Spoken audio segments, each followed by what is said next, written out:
সমতাকে জব্দ করে আখির পাশে দাঁড়ালো কমলা। সম্পূর্ণ জানতে দেখতে থাকো। গল্পের শুরুতেই দেখা যায় কথা বলতে থাকে গৌরব ঝিলিকের সাথে। এর মধ্যেই আখি আর দেবা দুজনেই তো নিচে ঘুমিয়ে পড়েছিল। আখির ঘুম ভাঙতেই আখি দেখে যে দেবা ঘুমিয়ে রয়েছে মাটিতে। তখনই আখির মনে পড়ে যায় দেবার সাথে কাটানো কিছু সুন্দর মুহূর্তের কথা। এরপর দেখে যে দেবার চোখে রোদ পড়ছে বলে দেবার খুব অস্বস্তি হচ্ছে। তাই জন্য আখি ভালো করে জানলাটা আটকে দেয়, কিন্তু রোদ যেন কোথা থেকে কমছে না। তাই চাদর নিয়ে সামনে দাঁড়িয়ে পড়ে যাতে দেবার ঘুমের কোনো ডিস্টার্ব না হয়। এর মধ্যেই বড় মা আর নীলিমা দুজনে মিলে পুজোতে বসে পড়েছে। তখনই নীলিমা বুঝতে পারে আর গল্প করতে থাকে বড় মার সাথে। বলে গৌরব আর আখির মধ্যে মনে হয় কোনো ঝামেলা হয়েছে, কারণ ওরা দুজনা কালকে খুব চেঁচামেচি করছিল। আমার তো মনে হয় গৌরব আখিকে খুব বকছিল, জানো দিদি। বড় মা তখন বলে, না রে ছোট, আমি তোকে বলছি, আমাদের গৌরব ঠাকুরপোর মতন হয়নি। ও সত্যি খুব ভালো ছেলে। স্বামী স্ত্রীর মধ্যে ঝামেলা হতেই পারে, সেসব দেখলে হবে না। এরপরেই বড় মার শরীরটা খারাপ লাগতে থাকে। নীলিমা তখন বলে, দিদি তোমার শরীরটা মনে হচ্ছে ভালো না, তুমি ওষুধগুলো খেয়েছিলে তো? তখনই বড় মা বলে, আসলে কয়েকদিন হলো ওষুধ শেষ হয়ে গেছে। তুই তো জানিসই তোর দাদার অত পয়সা নেই আমাকে এত দামি দামি ওষুধ কিনে দেওয়ার, আর ঠাকুরপোর কাছে চাইতেও ইচ্ছে করে না। এখন তো ঠাকুরপোর মেজাজটাও সবসময় বিগড়ে থাকে, তাই খুব ভয় লাগে। সেই জন্যই আমি জিজ্ঞেস করিনি, আর তারপরে আমার আর খাওয়াও হয়নি ওষুধগুলো, শরীরটা সেই জন্যই বোধহয় খারাপ। তখনই বড়মা বলে, আমাকে নিয়ে এত ভাবিস না তো, আমি ঠিক হয়ে যাব। কিন্তু নীলিমা বুঝতে পারে এত তাড়াতাড়ি ঠিক হবে না, দিদির শরীরটা সত্যিই খারাপ লাগছে। এর মধ্যেই আখি তো দেবার জন্য রীতিমতো দাঁড়িয়ে রয়েছে চাদর নিয়ে। ঠিক তখনই মাসি এসে ডাকাডাকি শুরু করে দেয় আর বলে, এত বেলা পর্যন্ত কেউ ঘুমায়? তখন উঠে পড়েছে তো আখি। এরপর নিজের কপালের সিঁদুরটা নিজের হাত দিয়ে হালকা করে লেপটে দেয় যাতে অন্য মিনিং দাঁড়ায়। এরপর যখনই দরজা খুলে বেরিয়ে আসে আখি, কমলা তখন বলে, এখন ওঠার সময় হলো, শোন ভালো করে হাত মুখ ধুয়ে নে যা, আর এখানে রয়েছে পুঁটি মাছ আর কিছু তরকারি। দেবা কিন্তু পুঁটি মাছের চচ্চড়ি খেতে খুবই ভালোবাসে, আর তুই এগুলো নিজের হাতে রান্না করে ওকে খাওয়াবি। তখনই আখি বলে, ঠিক আছে মাসি, দেবা আর কি কি খেতে ভালোবাসে বলবে, আমি সবটাই ওকে করে দেব। এরপর মাসি বলে, এতটা বদলে গেল কি করে ঝিলিক? কিন্তু এটা যে ঝিলিক না আখি সেটা তো জানেই না মাসি। এর মধ্যেই চলে এসেছে সমতা আর সমতার মা। সমতা এসে কমলাকে একটা ক্রিম দেয় আর বলে, নাও এটা তুমি মেখো। তখন কমলা বলে, বাহ খুব সুন্দর গন্ধ তো। এদিকে ঘর থেকে সমস্ত জিনিসপত্র বার করে আখি নিজের মতন রান্না করা শুরু করে। সমতা ভাবে, বাপরে এত সুন্দর করে রান্না করতে শুরু করেছে ঝিলিক। কমলাও দেখে অবাক হয়ে যায়। সমতাকে বলে, সমতা তুই এখান থেকে যা, এখন ঝিলিক রান্না করবে, এখানে আর দাঁড়াস না। মনে মনে মাসিও খুব খুশি হয় যে ঝিলিক এত ডানপিটে ছিল, সে এত ঠিক হয়ে গেল কি করে। এর মধ্যেই সমতার মা 200 টাকা চায় মাসির কাছে।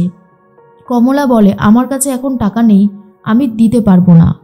আখি তখন বলে, মাসি তোমার যদি টাকা চাই তাহলে বলবে, দেবা সব টাকা এখন আমার কাছেই দেয়। আর এটা শোনার পরেও অবাক হয়ে যায় সমতা। সমতার খুব খারাপ লাগে আখির দিকে তাকালে। সমতা বুঝতে পারে দেবা আর আখির মধ্যে হয়তো রিলেশনশিপ হয়েছে, তাই এই অবস্থা। এর মধ্যেই হঠাৎ করেই গৌরবের বড় মা অসুস্থ হয়ে পড়েছে। নীলিমা সবাইকে ডাকাডাকি শুরু করে। তখনই ঝিলিক এসে বলে গৌরবকে, তাড়াতাড়ি চলুন, বড় মা অসুস্থ হয়ে পড়েছে। গৌরব এসে বড় মাকে দেখে আর বলে, অবস্থা খুব একটা ভালো না, বড় মাকে এক্ষুনি হসপিটালে নিয়ে যেতে হবে। এরপর তড়িঘড়ি করে হসপিটালে নিয়ে যাওয়া হয়। আর তখন ডাক্তারবাবুর সাথে কথা বলতে শুরু করে জেঠু, গৌরব আর ঝিলিক। তখনই ডাক্তারবাবু বলে, ওনার হার্টে একটা ব্লকেজ পাওয়া গেছে আর ওটা অপারেশন করতে হবে যত তাড়াতাড়ি সম্ভব, না হলে কিন্তু যখন তখন ওনার স্ট্রোক হতে পারে। তো শোনার পর তো জেঠুর অবস্থা খুবই খারাপ হয়ে যায় আর জিজ্ঞেস করে কত টাকা লাগতে পারে।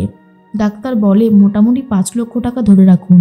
এতগুলো টাকা কোথা থেকে জোগাড় করবে সেটাই বুঝে উঠতে পারছিল না জেঠু। অন্যদিকে আতররা সবাই চলে এসেছে। পিসিমণির কাছ থেকে জানতে পারে অবস্থা ভালো না, অপারেশন করতে হতে পারে। জেঠু বাইরে এসে বলে, 5 লক্ষ টাকা লাগবে অপারেশন করাতে। এতগুলো টাকা কোথা থেকে জোগাড় করব বুঝতে পারছি না। সবাই তো এরপর বাড়ি চলে আসে। তখনই নীলিমা জিজ্ঞেস করে, কি হলো দাদা, আপনি দিদিকে রেখে আসলেন যে, দিদি কোথায়? তখনই জেঠু বলে, তোমার দিদিকে এখন নিয়ে আসতে পারবো না, ওর একটা অপারেশন করাতে হবে আর তার জন্য দরকার 5 লক্ষ টাকা।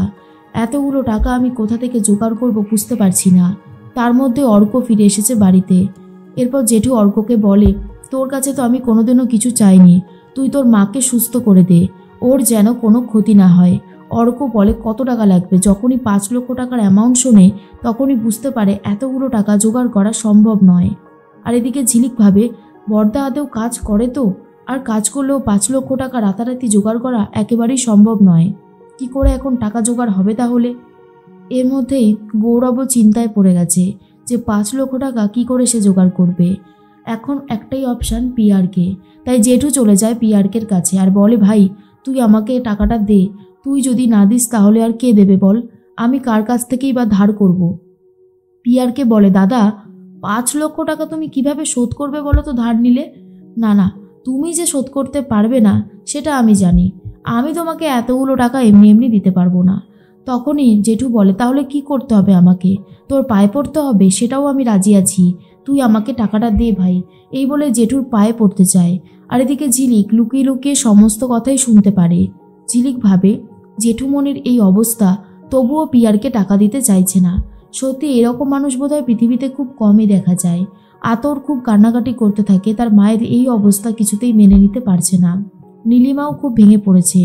এতগুলো টাকা লাগবে, কি করে অপারেশন হবে, বাড়ির সবাই এটা নিয়েই চিন্তিত। কিন্তু পিয়ারকে কোনোভাবেই 5 লক্ষ টাকা দিতে চায়ই না। তখনই জেঠু পায়ে পড়তে গেলে পিয়ারকে বলে, টাকা আমি তোমায় দিতে পারি, কিন্তু তার বদলে আখিকে একটা কাজ করে দিতে হবে। এরপরেই ঝিলিক বেরিয়ে এসেছে আর বলে, যখন আখিকে কাজ করে দিতে হবে তখন আখিকে কাজটা না বলে আপনি জেঠুমনিকে বলছেন কেন? তখন তো পিয়ারকে বলে, আখির বড্ড বেশি লম্বা চওড়া গলা হয়েছে, ও আমার সামনে দাঁড়িয়ে এইভাবে কথা বলছে। ঝিলিক বুঝতে পারে এমন একটা কাজ বলবে যেটা একদমই ঠিক নয়, কিন্তু আমিও দেখতে চাই পিয়ারকে আর কত নিচে নামতে পারে। জেঠুমনি বলে, ও কেন করবে, তুই বল না কি কাজ করতে হবে, আমি করে দিচ্ছি। কিন্তু পিয়ারকে বলে, না দাদা, তোমাকে দিয়ে কাজটা হবে না, যাকে দিয়ে যেই কাজ সম্ভব তাকে দিয়েই সেই কাজটা করতে হবে, এই কথাটা মনে রেখো। ঝিলিক বুঝে যায় খুব সহজভাবে টাকা দেবে না পিয়ারকে, আর এর জন্য যে কি করাবে সেটা নিয়ে ডাউট হচ্ছিল ঝিলিকের। এদিকে গৌরবও চেষ্টা করছে যেভাবেই হোক 5 লক্ষ টাকা জোগাড় করার, যাতে জেঠিমনির অপারেশনটা খুব ভালোভাবে করানো যায়।